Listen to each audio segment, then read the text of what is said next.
I did want to say something about you have a great crew of high school students here today, and from, see if I can get this right, Miscoachi Academy, Louis San Laurent, Oscar Romero, Holy Trinity, Jasper Place, and Queen Elizabeth High School.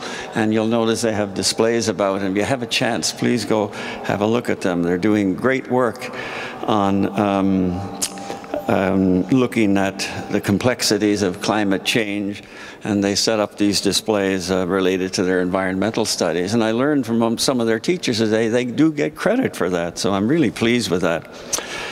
Yeah, I do. My main passion in retirement has been to try and address and demystify facts on global warming related to the impacts that I'm about to show you. And the students in these 6 high schools will be collaborating online over the next month to produce a paper, Cities as Green Leaders, at the international conference that we're holding in Saskatoon in late May, as Heather mentioned. Okay, so what I really want to focus on are the impacts of climate change. I'm going to have one of the high school students here, Akil Khan, come up here and help me present, not right away, a couple of the slides here in a couple of minutes here. And Akil is a grade 11 student at Queen Elizabeth High. He's studying math, physics, biology, all of the natural sciences, and he's very keen about it. But the impacts that I want to talk about today that are already evident in the world are not here in Alberta, but the African Sahel region, South Pacific Islands, generally all the coral reefs and coastal fisheries all around the globe, and polar and subarctic regions where the maximum warming on the planet has been occurring. But first of all, I'd like us to be sure we can distinguish between what we call natural climate change and what we know today as global warming. And climate change is that broad term that refers to all changes in our planet brought about by either natural or human-caused, that is, anthropogenic changes to the environment. Natural climate change occurs due to several processes, most of them very long-term, and I've just listed the major ones here. Plate tectonics, or continental drift, over scales of hundreds of millions of years, believe it or not. Variations in Earth's axial tilt, and its solar orbit around the sun on timescales of 25 to 40,000 years. Global dimming, that's the term we've given to when volcanoes erupt explosively and get minute particles we call aerosols right up into the stratosphere where you can't rain them out, so it takes a while for them to come back down through gravity. Natural variations in greenhouse gases, which climate science believes are responsible for the major glaciations on cycles of about 100,000 years. And variations in solar energy. And the primary one there is a very short one, the 11-year sunspot cycle, which incidentally will hit maximum supposedly late this fall. But okay, so significant natural climate change typically takes place over thousands to hundreds of thousands and even millions of years. And in those time spans, animals and vegetation are generally speaking able to adapt or evolve, one or the other. But none of those above effects explain the observed global warming trend of the past 100 to 150 years, and especially in the last 30 to 40 years. And that brings us to global warming, which is a term used to indicate the increase in mean global temperatures due to greenhouse gas emissions, notably carbon dioxide and methane, and resulting from the burning of fossil fuels in the last 100 years or so. And global warming is not a theory, it's scientific fact. It has more consensus among scientists than almost any scientific fact that you can think of. But is our atmosphere really all that sensitive to changes caused by humans? Well, I'm going to have Akil come up here now, and he's going to talk to us for a couple of minutes on just how sensitive our atmosphere is, and he's going to say something about the beauty of Earth's environment because it has. I'll let you take it. Thank you, Dr. Strong. Okay, so now, everyone here, as individuals, let's compare and see what an apple, an everyday object, has in common with our magnificent Earth. I'll give you a hint. Look at the sliced apple. Well, on closer examination, you can tell that it's the skin that they share. An apple has a diameter of approximately 70 millimeters and a skin thickness of 0.07 millimeters. This gives it a rough ratio of 1 to 1,000. Now let's look at Earth. In its case, its diameter is 12,700 kilometers, when its atmosphere is a mere 12 kilometers. That might seem big, but it still results in the same ratio of approximately 1 to 1,000. This makes it very, very fragile. And as the atmosphere is fragile, it is both beautiful. Now let's take a look at our planet from a not so everyday perspective, an astronaut's perspective. Astronaut James Irwin said, "The Earth reminded us of a Christmas tree ornament that looks so fragile, so delicate, that it would crumble and fall apart." Also, astronaut Edgar Mitchell said, "My view of our planet was a glimpse of divinity." This just reminds us of how awesome our planet is, with its beauty and its fragileness. My favorite quote comes from astronaut William Anders, who says, "We came all this way to explore the moon, and the most important thing we discovered was the Earth." This just brings us to understand that even when humans go all the way out into outer space, we come back to Earth, and we look at how beautiful it is, and we appreciate it, and we realize that it is us who has to protect this beautiful planet with its fragile atmosphere. Thank you. Thank you.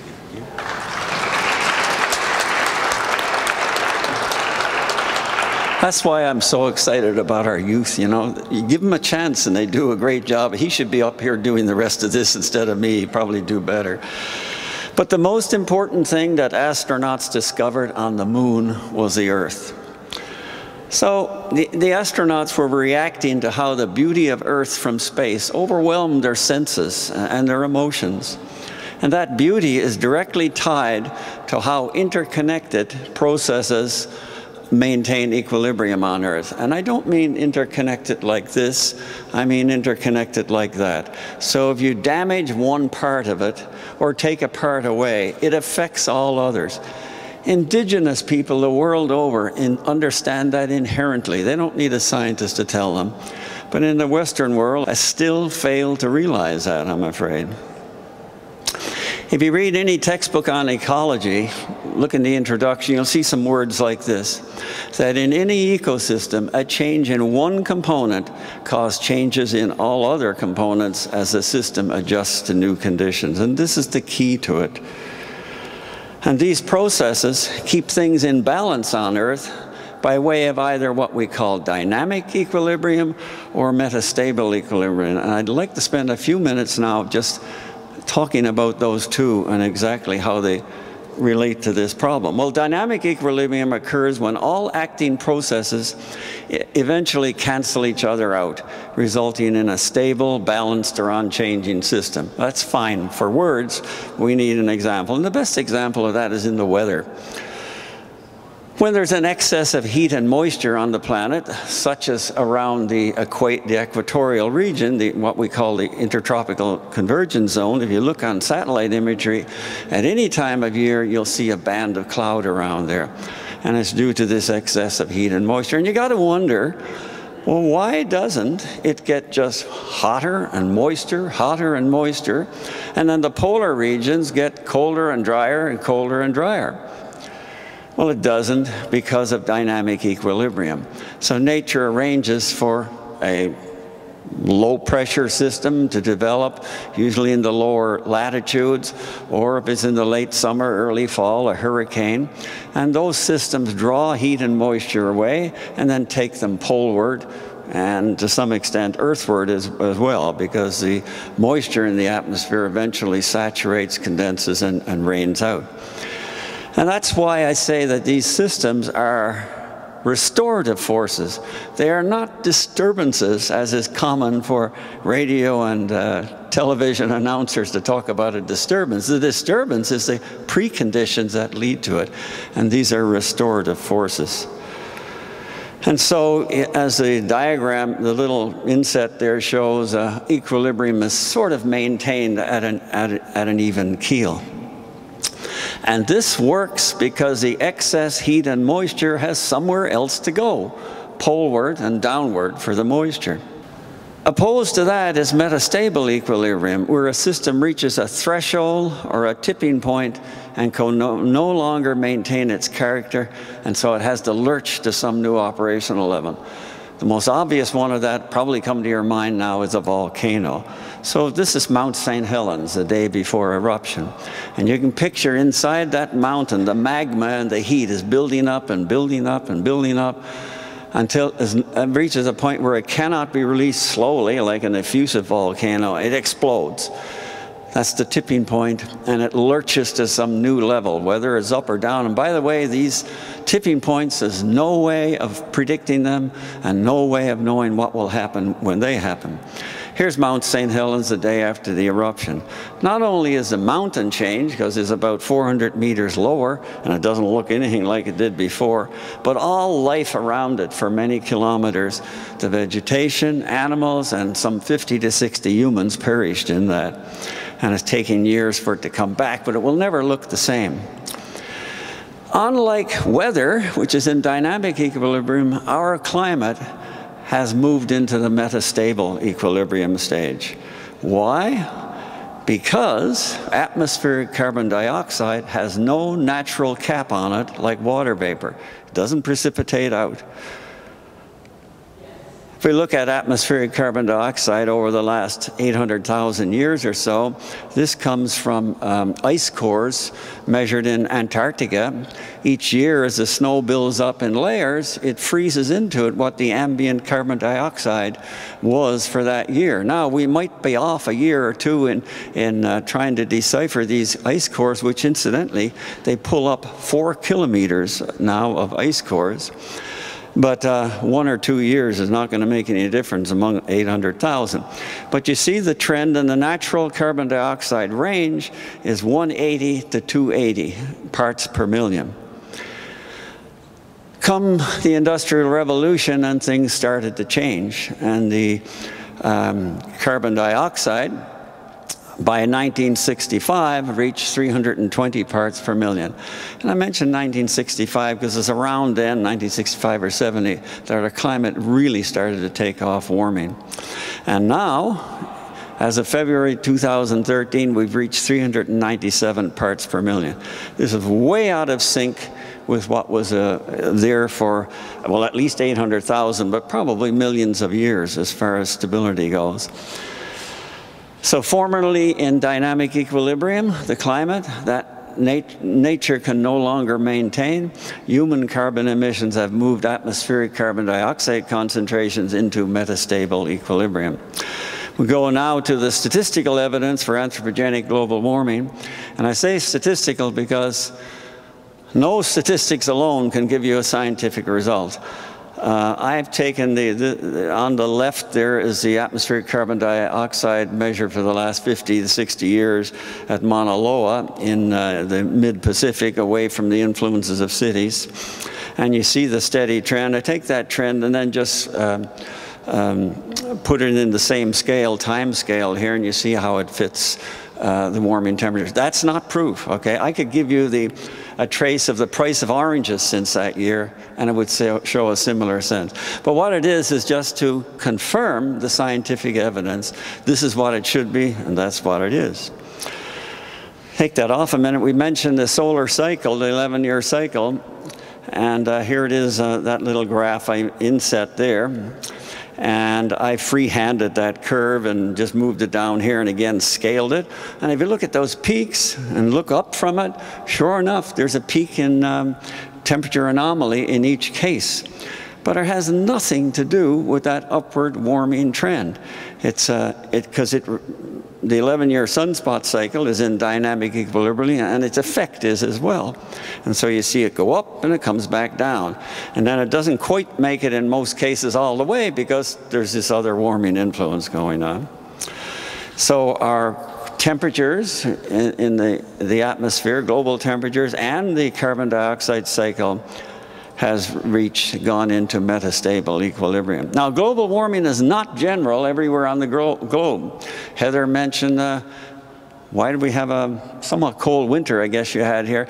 You know, if you really want global warming, do what I did. I moved to Vancouver Island from here last fall, and I didn't have to go through your winter. Anyway, so you see, this is the 2012 surface temperature anomaly. Or what do we mean by anomaly? All it is the change in temperature from the 1951 to 1980 climate normals until the present. So we see that, but at the top you see that the Arctic regions is where climate warming is most, and that's what it is all the time now. But North America, you see the warming there, and Northern Asia. And the warming is all of the yellows, oranges, and reds, and cooling, where there's cooling, is blue. And you see there is some blue there. Look at Alaska. They went through a relatively cold year last year in 2012. Notice this northeast Atlantic there. I put the blue oval around there. Now, it's not cooler, but it's less warm than the surrounding areas. And that evolved a little bit later into the fall and winter and became blue. And it's now thought to be, and they're still studying this because that is due to global warming. Melting the ice in the Arctic and melting the ice sheets of Greenland is changing the Arctic circulations and the water that comes out into the Atlantic. And so this flood of less warming you see there in the northeast Atlantic because of that. And then later on in the winter, it tightened up a bit. And the UK, supposedly, according to the media, had their coldest winter in 50 years, as did parts of Scandinavia. But that's the reason for it. But you see, most of it is warming on there. Now, I want to draw your attention to the number in the the top right-hand corner there, 0.56. That's just simply the average over that whole globe. So it's just over ½ degree. And if you look at the bottom, then it fits in the orange. So the average on that chart is orange, right? But I just wanted to point out that you do get cold spots as well, and they move around. And possibly the cooling that was over the Alaska there, I don't know because I haven't checked it, probably moved in across the mountains, and that's why you experience a bit of a cold winter and lots of snow. So keep that 0.56 degrees in mind because it comes up here. Projected global warming by 2100 is 2 to 5 degrees Celsius. That all depends, it's a range, because a scientist doesn't know what carbon emissions are going to be between now and then. But at present, we've hit 2 parts per million per year increase. 20 years ago, it was only 1. Don't tell me we're reducing emissions. I checked back myself at the last 4 years, and our emissions have averaged 3 parts per million. This is the climate change model by NOAA's Geophysical Fluid Dynamics Laboratory model. Is one of the big climate models.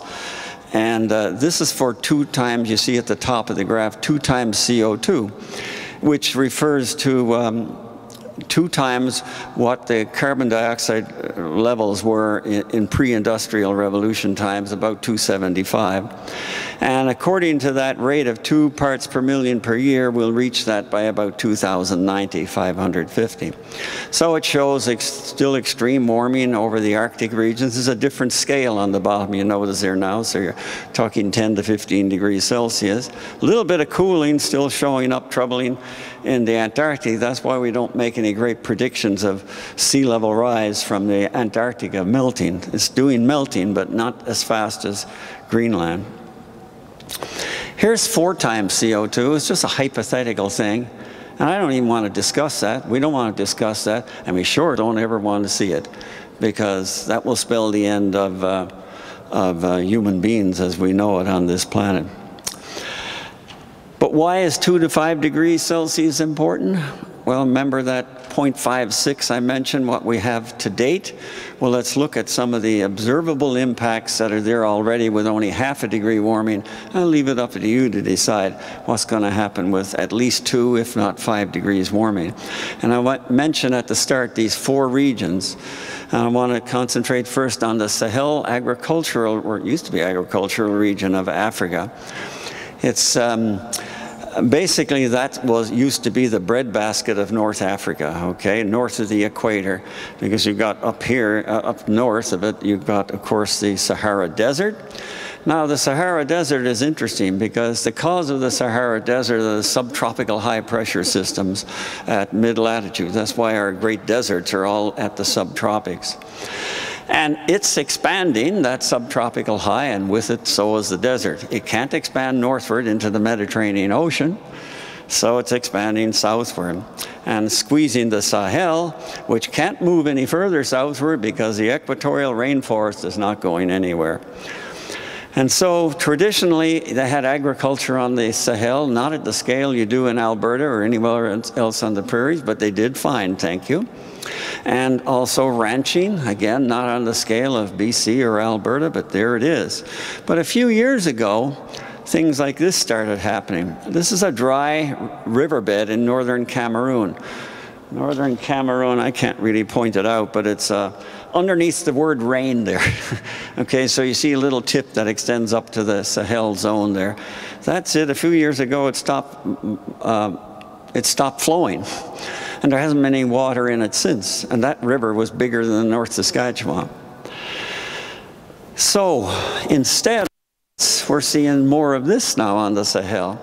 This is a maize crop. I think it's maize. It's hard to tell because it's burned out. But this is at its peak when it should be just ripening, right? And the kind of ranching they do, it just happens to be a herd of goats. But they don't own land, people that have cattle and goats and that there, but they have common watering holes, and you can see on there it's dried up. And nearby, just above it, you see a whole lot of people congregated around, and they're haggling and fighting over the little bit of water is available there for their use. So there's great competition now all across the Sahel for land, for food, and for water. And so welcome, folks, to 21st century wars. This picture is a couple of months ago in Mali there. And the same thing has been happening in the Sudan. Now, people will say, oh, no, the Sudan war is due to religious factions, the Muslims in the north, Christians in the south. But behind it all is this problem you see here on the right. So, welcome, folks, to 21st century climate refugees. We'll see more and more of that. These are Sudanese refugees in a refugee camp in North Kenya, and they stay there for 10, 15, 20 years, and nowhere to go.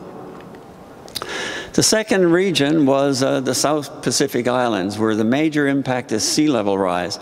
Not from ice melt yet. We don't see enough of that yet. That'll come later. But from thermal expansion of the oceans. Like any other substance, water expands when it heats up. And the tropics is where it's heating up most as far as the water is concerned initially.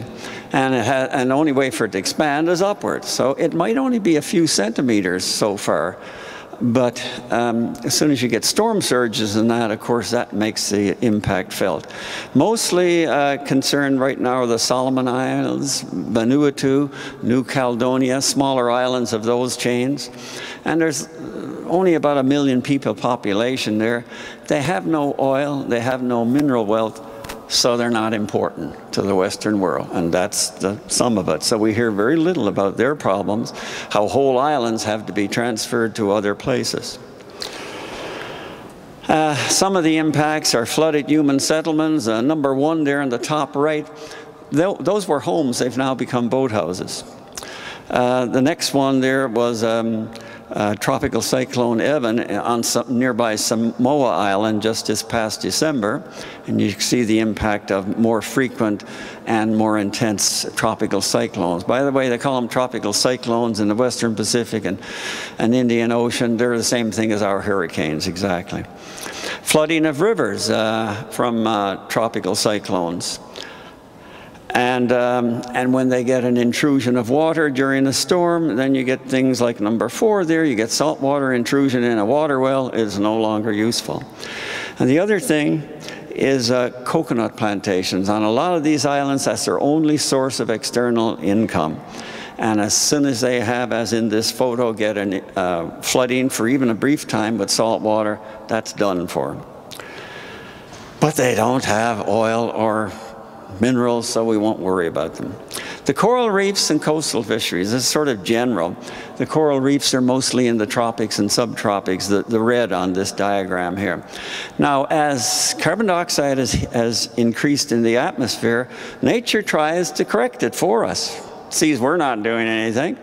And so the oceans are now absorbing more. But what happens is carbon dioxide and water lead to carbonic acid. And so the pH of the oceans is going steadily downward. Very small amounts, but enough to make a difference. And of course, corals and seashells made composed mostly of calcium carbonate. Of course, carbonic acid breaks that down. So we'll go from, as in the photos there, from beautiful coral reefs, and they say by probably 2040 at the present rate, there'll be little or no coral reefs left in the world. And of course, in the tropics and subtropics, that's where the fish breed. So enough on that. I'll go to polar and subarctic regions. More rapid warming than any other populated region of Earth. And I'll mention a few of the impacts because there are really a lot. River flow. When I worked on the Mackenzie GWEC study in the 90s and the early 2000s, we found a spring breakup on the Mackenzie River in 1999 was 2 to 3 weeks earlier than the previous decade. Loss of winter ice roads. You can't build roads across the tundra. We don't have the technology or the materials to do it. So most transport of goods in the subarctic takes place in the dark, mostly, on winter roads. And that window of opportunity is getting narrower and narrower. Northern permafrost. This has a whole host of results from this impact, including catastrophic draining of northern lakes, as you see in this picture here. I can't point to it. And subsequent loss of habitat for waterfowl, caribou, and many other wildlife. What happens is shoreline, this is shoreline of northern Alaska, is made up mostly of gravels and sand and poor soil. And so when the permafrost melts, of course, the ocean is able to erode it very rapidly. This picture, if it was extended out, there's about at least 1 kilometer of coastline that's been lost there. But at the same time, these lakes sit over a bed of permafrost, and as that melts, it will find a way out, and suddenly the lake flushes in a matter of hours. The water is gone. Here's a picture of the summer migration forage area for caribou herds in northern Alaska, and guess what? It's the same region. Other things, damage to structures and buildings because they're built on permafrost, water and sewage lines, and God help us that we don't go building gas and oil lines up in the north because they won't survive it. But those are not any of the major problems. The major problem is yet to come, and it involves peatlands that lie beneath these permafrost areas. And there are huge stores of them in Siberia, northern Canada, northern Alaska, and so on. And they have huge stores of methane. Methane is a 20 times more efficient greenhouse gas than carbon dioxide. And we haven't taken account of that yet because it's only in recent years they're finding this. And right now, climate science doesn't have the funds to go in and do much in the way of field experimentation. So I don't know when we'll find out. But here's an example here. A couple of professors from University of Alaska, I think, or Fairbanks anyway. And he's pounding a steel rod through the ice to get to the peatland below there. And someone foolishly holding a flare there. He breaks through, and immediately there's a flush of, well, I took it off a YouTube type video. And their hair all got singed, and his pants caught on fire. There was no harm done. But just to give you an idea of just how much methane is buried in this peatland. And that's a global warming positive feedback of unknown impact yet. The only thing we got going for us is that it doesn't have the same residency time in the atmosphere as carbon dioxide, which is hundreds of years. I'm not sure about methane, but it's something like 40 or 50 years, but it's still a real huge concern. Melting Arctic ice, we'll move along. So the fabled Northwest Passage is no longer a fable. For the last 3 years, so far only a couple of weeks or so in September, the Northwest Passage has opened up. And with it, the Arctic route around the ocean has opened up as well, around Greenland, you see there. That can only get greater time, and it'll probably extend back to July at some point, I don't know. And then we have to worry about shipping and tankers and things like that in the north. And of course, the melting ice sheets, that's a different kettle of fish than sea ice, because it contributes to sea level rise. And they're also melting at a much faster rate than we thought previously, than was contained in the last IPC report in 2007. A new one comes out this September, I believe, or starts coming out, and maybe we'll learn more about that. Moving along, alpine glaciers. That's Portage Glacier in Alaska in 1914. You see where the toe of the glacier is and where it is in 2004, 90 years later. Even in the southern hemisphere, Argentina, the Patagonia Uppsala Glacier in 1928, and here it is in 2004. And you've all seen the Columbia ice fields and seen the melt back there as well. And the results from that, or the impacts from melting alpine glaciers, include reduced water levels in summer stream flows and lake reservoirs. Even like the North Saskatchewan, South Saskatchewan, depends on ice melt from the Columbia ice fields towards late summer, right, to help replenish the water supply. But we'll see less and less of that. Who and what are to blame? The oil industry? They're only responding to our demands, right? You and you and you and me. I came here with my car today. We're releasing greenhouse gases.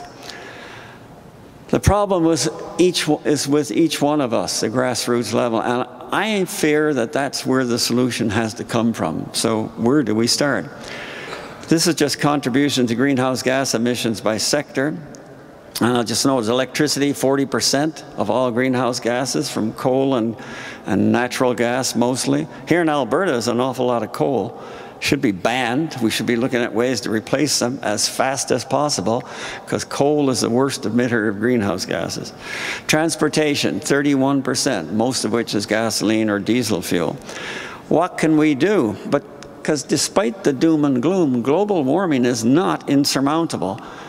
Except for one problem, we only have a few years, not decades, to act. We can't wait till 2020 or 2030 before we do anything.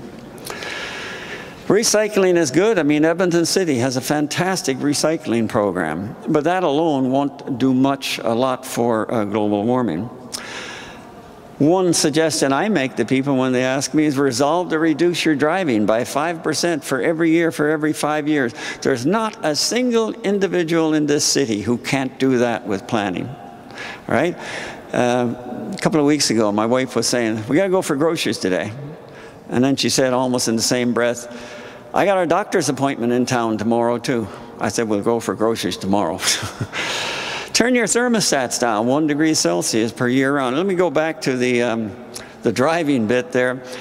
If you were down 25% in 5 years, and add to that the fact that cars are getting more fuel efficient, that would probably amount to 10% of all greenhouse gases. That would make a significant impact on carbon dioxide emissions. The problem is it would take everyone on the globe, and that's the big problem. How do we get to that? It takes public education. That's why in retirement, that's what I switched to, doing public education, things like this. Try and get people aware, try and get them to believe it is a major effort, especially in Alberta. Think fuel efficiency. Anytime you make a major purchase, especially a vehicle, but also a new refrigerator, go for energy efficiency, because you'll reduce greenhouse gases on the electricity side. And this one I know is difficult for here or in Saskatchewan. Support calls for a carbon tax on fuels. Forget cap and trade. Cap and trade is too hard to monitor, too easy to cheat, and in any event, all you're doing then is passing the buck down to the next person, right? So, then the BC carbon tax, the only one in North America, is working, and it's returned to taxpayers through reductions in their personal tax and other taxes. Say no to cap and trade, yes to carbon tax. Forget short-term economic moves at the expense of environmental concerns. Unfortunately, too many politicians think of only the next 3 or 4 years till they get re-elected, right? So you got to come up with things that make the economy move in that period. Drop funding for carbon dioxide sequestration. I guess there's no skin off my nose, but it really isn't proving anything from what I've heard. And it seems like a lot of nonsense to think you're going to get carbon. First of all, how do you get it out of the atmosphere? How do you get it out of the fuels that you're producing and put it into the ground? It's sort of a Band-Aid solution at best. Put it to good use. Put it into some scientific research. We could use some in climate research. Drop made in Canada, made in Alberta solutions. Hello, it's global warming, not Alberta warming or Canada warming. And therefore, we should be supporting international agreements and working with them to curb the problem. I'll finish up here in a real hurry. So the ethics, I can't talk too much about it, not enough time, but global warming is impacting most heavily currently on people who have had little or nothing to do with its root cause, the excessive burning of fossil fuels. The Sahel region, South Pacific Islands, coral reef fishermen, polar and Arctic regions. Rather than promoting nonsense about things like ethical oil, that one I really laugh about, because Mother Nature doesn't give a darn where that oil came from, whether it's Saudi Arabia or Alberta or the Gulf Coast, right? Western society should be taking a more ethical approach to global warming. And finally, I want to emphasize, so that people don't get the wrong idea, that we cannot say that any single weather event, say Hurricane Katrina, is caused by global warming. All we can say is that such events will become more frequent and probably more severe in future. Climate change is all about probabilities and statistics. It's not about individual weather events.